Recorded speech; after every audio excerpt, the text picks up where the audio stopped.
7 pagi, anggap aja sekitar 7 sampai 8 jam teman-teman. Dan ini sudah berhasil naik ya, ini dapat sekitar 135 dolar. Belum nyampe sehari, baru sekitar 7 jam teman-teman. Oke ya, jadi ini adalah strategi trading forex yang sebenarnya sangat simpel teman-teman. Simple, ada 3 hal. Dan ini kalau 3 hal ini diperhatikan dengan baik itu akan lebih sering dapat posisi yang bagus. Memang nggak selalu profit, nggak ada yang namanya teknik selalu profit, tapi lebih sering profit kalau teman-teman pedomannya jelas seperti itu. Oke teman-teman semuanya, buat teman-teman yang nggak bisa trading tapi pengen profit dari dunia trading, teman-teman bisa manfaatkan fitur copy trading dari broker XM. Jadi teman-teman login aja ke akun XM teman-teman, lalu lihat di sebelah kiri, klik menu copy trading.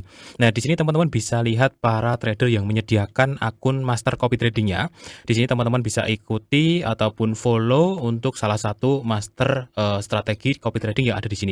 Nanti teman-teman akan ikut ya, profit dan lossnya akan mengikuti master yang kalian ikuti. Jadi kalian nggak perlu trading lagi seperti itu. Nah, di sini kabar baiknya itu juga sudah bisa menggunakan akun XM Ultra Low ya. Jadi para master copy trading dan juga pengikutnya ataupun followersnya itu bisa trading dengan spread yang lebih rendah. Nah, untuk informasi selengkapnya teman-teman cek aja link yang ada di deskripsi video ini teman-teman. Halo Sobat YouTube semuanya, selamat datang di channel ini teman-teman. Di video ini saya mau praktek trading sambil sekalian sharing-sharing ya ke teman-teman semuanya, seperti itu.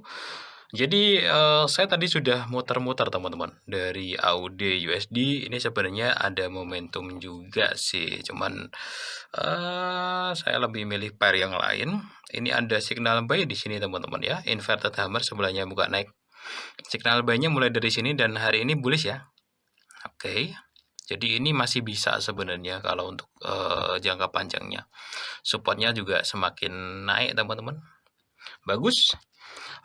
Euro ini signalnya buy juga di ketinggian, tapi saya takut kena koreksi jadi saya nggak masuk. GBP juga masih bullish, belum ada signal sell sama sekali. Oke, AUD cut ini juga masih bullish. SAU USD tinggi banget teman-teman, setinggi apapun marketnya, kalau nggak ada signal sell saya nggak bakalan sell, kalau buy juga udah telat, takut kena koreksi. Jadi saya nggak masuk di momen-momen seperti ini teman-teman, kecuali nanti sudah ada retest 2 kali, ada signal sell di situ mungkin saya masuk. Jadi sebagai catatan ya buat teman-teman yang masih pemula, jangan asal sell ketika tinggi, jangan asal buy ketika rendah. Tapi tunggu momentumnya, biar teman-teman nggak ngelawan tren. Ya, contoh orang-orang yang ngelawan tren nanti bakalan keseret gitu. Sudah sell kok naik terus gitu, udah buy kok turun terus ya karena kalian ngelawan tren gitu. Ya, USD CPY pagi hari ini ketemu signal yang cukup bagus teman-teman. Yang pertama adalah perubahan tren ya, di mana tren yang tadinya itu turun teman-teman. Oke, di sini nggak 100% ketemu ya support-supportnya, tapi ini jelas turun ya, kelihatan turun di sini teman-teman. Kemudian di sini ada bentuk support baru di mana support barunya itu nggak di bawah lagi teman-teman. Ya, kalau support barunya di sini kayak gitu masih turun ya teman-teman. Cuman ini support barunya udah beda gitu. Ya, di mana support-supportnya tadinya turun tiba-tiba terbentuk support di atas support sebelumnya. Ini tanda perubahan tren teman-teman. Ya harus jeli-jeli aja teman-teman. Kemudian setelah zona penting atau support resistance selesai, saya petakan konfirmasi candlestick juga membentuk signal buy. Jadi di sini drop, sebelahnya buka turun, buka naik ya. Sebelahnya buka naik lagi. Ini bullish harami. Support resisten, oke, di support ya. Pola candlestick oke, sudah ada. Time frame H4 oke, dan D1-nya juga bullish. Selesai teman-teman. Ya, memenuhi syarat untuk saya eksekusi. Wih, eksekusi. Untuk saya beli ya dengan recehan 0,2 lotnya. Untuk SL-nya cukup di sini aja teman-teman. 147478. 147478.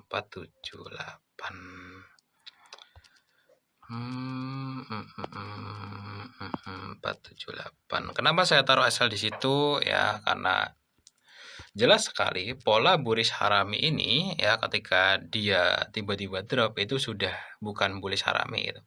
Jadi bullish harami itu 3 ini, turun, naik lebih pendek, mau segini, sebelahnya buka naik, nah kayak gini, itu bullish harami teman-teman, ya.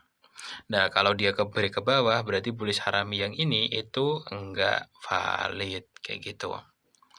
Ya, biar lebih valid makanya saya paduin tuh dengan support resisten tadi, dengan D1-nya, kayak gitu. Jadi kalau kita lihat dari beberapa sisi semuanya bilang baik itu berarti lebih kuat gitu.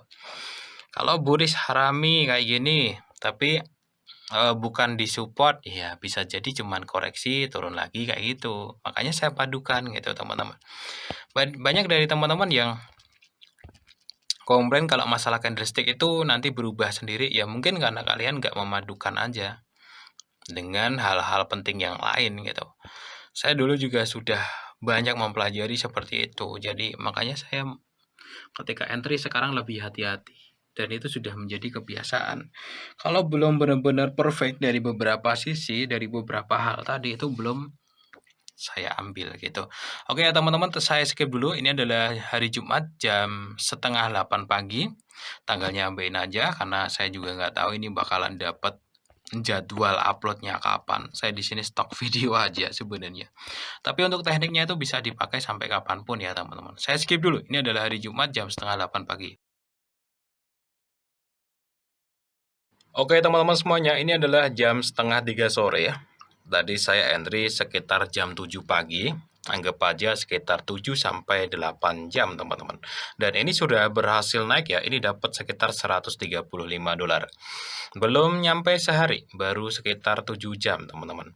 Oke ya, jadi ini adalah strategi trading forex yang sebenarnya sangat simpel teman-teman. Simpel, ada 3 hal. Dan ini kalau 3 hal ini diperhatikan dengan baik itu akan lebih sering dapat posisi yang bagus.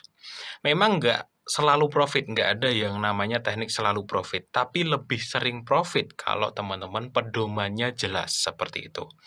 Nah yang pertama teman-teman itu adalah tadi tentang trendline ya. Pahami perubahan tren teman-teman. Ya, perubahan tren itu adalah di mana yang tadinya support-supportnya turun ya kok tiba-tiba naik ya supportnya itu adalah salah satu pertanda perubahan tren. Nah, yang kedua selain support resistance itu adalah pola-pola candlestick. Ya, ada beberapa jenis pola candlestick yang sering saya pakai, bullish engulfing ataupun engulfing candle, ini contohnya. Turun naik lebih tinggi, sebelahnya buka naik, ini signal buy. Dan ini brand dapat kalau mau diambil. Atau bullish harami atau candlefing harami ya. Sebelahnya naiknya lebih pendek, sebelahnya dibuka naik. Itu tanda pembalikan nih, 3 candle ini sama 3 candle ini. Ya. Jadi engulfing, harami, hammer, doji. Itu yang sering saya pakai. Tapi teman-teman, di time frame yang agak gede, H4, D1 ya. Karena kalau teman-teman pakai engulfing, hammer, doji, harami di time frame kecil, ya terlalu banyak candlestick tersebut muncul teman-teman.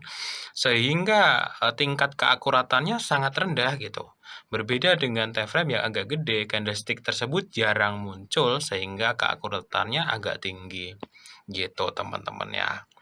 Dan ini berhasil naik seperti itu. Oke teman-teman, langkah selanjutnya yang pengen saya share ke teman-teman adalah belajarlah untuk hold profit ya. Hold profit, jadi jangan cuma hold minus. Ini kebetulan posisinya agak bagus teman-teman. Oke, saya mau memperkecil resiko saja di sini nih. 147966 SL plus lah ya. Pasti teman-teman sudah paham lah.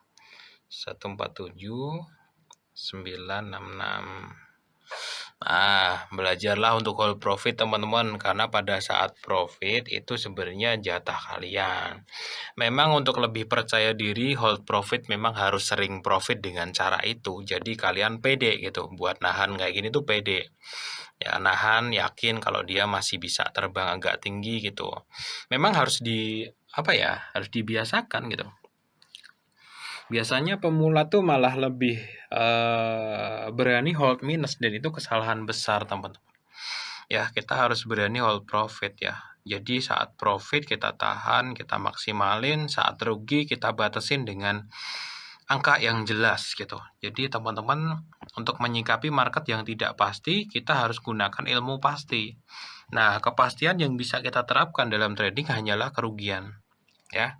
Rugi berapa nih gitu. Itu yang kepastian yang bisa kita setting gitu. Makanya manajemen risiko itu sangat penting di market yang tidak pasti ini.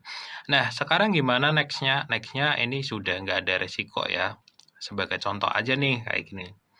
Udah nggak ada risiko, jadi ya ini mungkin saya bisa nyari peluang di pair yang lain untuk yang seperti ini kan akun saya sudah aman ya teman-teman. Akun saya sudah nggak ada risiko nih. Jadi saya bisa nyari-nyari nanti peluang di pair lain ya. Ya di mana ya kalaupun ini nggak jadi profit nggak masalah, nggak jadi rugi juga gitu. Nanti kan saya bisa gunain di pair yang lain di waktu itu. Tapi keuntungannya jika saya sudah SL plus kayak gini, profitnya makin banyak dan di pair lain ternyata juga peluangnya bisa saya ambil kan keuntungannya double. Yang jelas itu tugas kita manajemen resiko. Kalau resikonya sudah sangat kecil ya bahkan nggak ada resiko, berarti kita di situ sudah di jalan yang benar kayak gitu teman-teman ya. Oke ya, nanti saya praktek trading lagi. Sekian dulu untuk sharing kali ini.